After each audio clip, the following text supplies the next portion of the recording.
Ndogoro nyuma ya ruriya rupfu rwa Aimable Karasira, ese amakuru ya Ingabire n'ayahe Justine Bahungu? urakoze cyane Gaspard, nk'uko bisanzwe kugira ngo tujye twibutsa uko intwari yacu, intwari y'abanyarwanda, iyo mvuze yacu ntabwo mvuga FD kuko niyo ndimo, ndavuga abanyarwanda bose, iyo tumenye ukuntu ameze.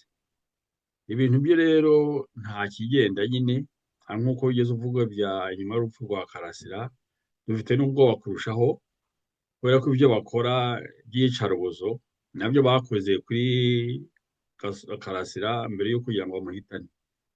Uko byifashe rero ngira ngo nongere mbisubiremo, wenda bimwe akaba ari n'abishya. Ariko twajyaga tuvuga kenshi cyane nuko ibyerekeye indya ye, ubundi yari afite regime yamufungaga bwa mbere, bari bamwemereye bivuye ku nama ya muganga bajya bamugemurira ibiryo bihuye n'ibisabwa na muganga kugira ngo agire ubuzima bwiza. Ibyo barabihagaritse ntibikibaho, ubonye kujya muri kantine. Ariko kuri leta y'u Rwanda ibyo urabizi, iyo bavuze ngo ari kwihera ibiryo ntabwo wamenya bashobora gushyiramo ikintu icyo ari cyo cyose. Urumva ibyo biteye impungenge. Icya kabiri gikomeye cyane ni uko kugeza ubu ngubu bataramwemerera kugira ngo avugane n'umuryango we, kandi uzi ko amategeko mpuzamahanga yerekeye uko imfungwa zigomba gufatwa yagombaga kuba avugana n'umuryango we uba no kuva mu kwezi kwa gatandatu. Ikindi ni uko ubu ngubu bamukuye muri cyane, twabibonye mushize ko bamukuye mu cyumba yari arimo bakamujyana ahandi, bari mu kuvuga ngo barashaka ngo kugisukura neza, ariko nk'uko twabivugaga ntuzi ibintu bagiye gushyiramo, bashobora kuzamusubizamo, ariko turabizi neza ko adashobora kugira ikintu gishobora kumugirira neza. Iyo bavuze ngo bashaka kugira ngo babigire neza, abafite ibindi bashaka kugira ngo bashyiremo, ibyo nabyo bikaba biteye impungenge. Ikindi ni uko ari kumwe, bamushyize hamwe n'abandi badamu babiri, barimo umwe waciye urubanza agatirwa. Hari amategeko mpuzamahanga yerekeye uko imfungwa zigomba gufatwa. Ntabwo umuntu utaracira urubanza, utaraburana, agomba gushyirwa hamwe n'umuntu wacira urubanza. Cyane cyane ko uwo mugore basanze ari krimineri, bavuze ko ari undi washize umwana mu kizenga cy'amazi akamwica. Urumva rero bamuhaye undi murero ngo nawe wishe nyine. Urumva rero ibyo nabyo ni ibintu bica amategeko. Nta kintu bakora badafite ikindi bimereje inyuma yacyo kandi kibi. Ubu nabyo biteye inkeke. Ikindi ni uko imiti, ntabwo afite imiti agomba kubona, ariko iyo miti ntabwo bayimuhera igihe. Urumva nabwo ni uburyo kugira ngo bamutere ikibazo cy'ubuzima, ubwo nabyo ni bumwe n'inyicorobozo, cyangwa no kugira ngo ashire buhoro buhoro. Icyo nacyo ni ikintu gikomeye cyane.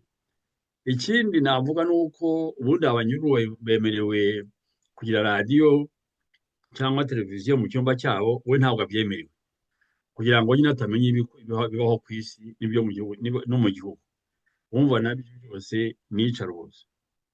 Ikindi gikomeye cyane twanakunda gusubiramo ni uko atemewe kujya mu misa nk'abandi banyururu. Ibyo byose rero iyo ubiteranije usanga ari nk'iyicarubozo kugira ngo azasare cyangwa azarware kubera ko atavurwa. Ikindi gihari ni uko ubundi kubera ko yabaga ahantu habi cyane, hakonje cyane, yageze kugira ikibazo cy'uruhu rwe, cy'umubiri we, agomba amavuta bagomba kumushyira akayisiga, ntayabona. Iyo ubiteranije ibyo byose ni ubugizi bwa nabi bugira ngo bumuteshe umutwe cyangwa agire icyo yaba. Ibyo rero ni ibintu nagira ngo nsubiremo mvuge, bimeze nabi, bimutegura kugira ngo yagirwe nabi mu bundi buryo. Ni ukuri icyo ngicyo uko yifashe ubu ngubu nicyo navuga. Urakoze Justine, ariko twakomeje kubibwira abadukurikiye ko Perezida Kagame yavuze ati akagore kagufi uzarangira nabi. Ubwo rero urumva gahunda barayikoze, ibyo mbese umuntu yavuga ko ari intangiriro y'iherezo wa mugani w'abafaransa.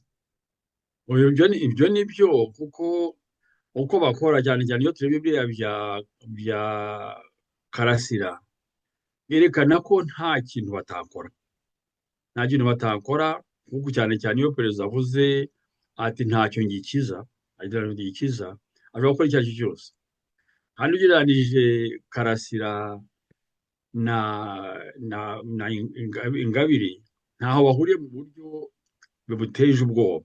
ubu ntatinya cyane, sinatinya kubivuga, ni Ingabire kuko asa n'iyarose, nta disikuru avuga ikintu atamuvuze. uzi ko akunda kuvuga ngo niwe, ngo amahanga arimo gutegura kugira ngo azamusimbure, kandi uzi ko yanavuze ati abafite imyaka nk'iyanjye cyangwa iri hasi atabatekereza kugira ngo bazankuraho, ati babyibagirwe bose bazapfa mbere yanjye. urumva rero iyo avuga abo ngabo akavuga buri gihe Ingabire, ibyo bintu tugomba kubitinya ko bashobora kubikora. ariko ziriya ngabo bashyize kuri za murandasi, hari amashusho usanga bahuza Victoire Ingabire na Karasira. ni ukuvuga rero ko gahunda irahari. urakoze cyane, uvuze ikintu cyiza cyane Gaspard, kuko hari ibintu byarongeye kuri murandasi, kuri social media. nakwibuka imwe bigeze gukora ishusho karikatire ya kuri tweet, kandi ikozwe n'umuntu witwa Felix Mugenzi, mugomba kuba muzi aho cyane, akunda kwandika cyane, ndamubona ni umwe muri bagize ngabo zo kuri murandasi. ishusho y'ingurube irimo konsa ibyana byayo, harimo Karasira, harimo Bacyuma, bari abantu bose bafunze cyangwa abafunzwe cyangwa bari hanze, nako bose barafunzwe, banditse ngo barimo konsa, izo bita ngo ni ibyana by'ingurube. Umaze kumwita ingurube, ari Victoire Ingabire bashyizeho ari konsa byabo bose. ntuza ku mabere, donc iryamye ingurube irimo konsa abo bose, abo Bacyuma, abo ba Karasira. iyo bivuze bamera ko mbyibuka, ubundi ubutaha cyangwa nzayikoherereza, nuko nayiteguye mba nayikoherereje, biriho bamuzi bati ko ari ingurube. ukibuka ko nanone buri gihe bicaga impunzi muri Congo, biranditse muri ya raporo ya Nations Unies mapping report, ko bagenda bakangurira abaturage ko abantu b'impunzi ko ari ingurube. niyo tubona bicaga n'udufuni, kuko ingurube zicisha udufuni. icyo kintu cyitwa ingurube rero iyo bakivuze kumva giteye ubwoba. bamwe baravuga ngo ni akagore, abandi ngo ni ingurube. biteye isoni, biteye n'agahinda kugira ngo wakwita umuntu ingurube. ubwo bavuga ngo ni ibintu bya jenoside, ngo ikintu gitangira ni ugutesha umuntu agaciro. iyo wise umuntu ingurube ni ukuvuga ko ntakiri umuntu, kandi ingurube tuzi icyo ivuga mu Kinyarwanda. urumva ni ikintu gikomeye cyane. ni ukuvuga ko uramutse unamukozeho ntacyo byatwara. hakaba nanone uwitwa uriya Ndahiro, Tom Ndahiro, yigeze kumwita nayo ko ari Ebola. uri ko ya ndwara yitwa Ebola, nawe yamwise Ebola, abandi bamwita ngo ni virusi. kandi abo bantu babikora banabivuga ntawe ubakora, bakora ibyo bashatse. urumva rero ibyo bisa nk'ibintu bitegura n'ibyo ngibyo tuvuga. iryo jambo perezida yavuze ati uzarangira nabi. urumva rero iyo ugereranije Karasira na Ingabire, umuteye ubwoba kurusha abandi bose, cyangwa utereye regime yose ubwoba kurusha ibindi byose, ni Ingabire Umuhoza Victoire. ariko se yusi mbwira, uriya perezida Kagame iyo abona umuntu akavuga ati uzarangira nabi, twakwitwitega iki? ni ukuvuga ko kuko umugambi yarawufashe, azamurangiza, azamutsinda muri iriya gereza. njya nkunda kuvuga ko iyo urebye ibyabaye, ejo bundi wanyujeho ikiganiro kivuga ukuntu bari yari imbaga muri Kibungo na Bugesera. na report Jason report ikavuga ko hapfuye mu mezi 3 gusa, hapfuye abantu bageze kuri 45.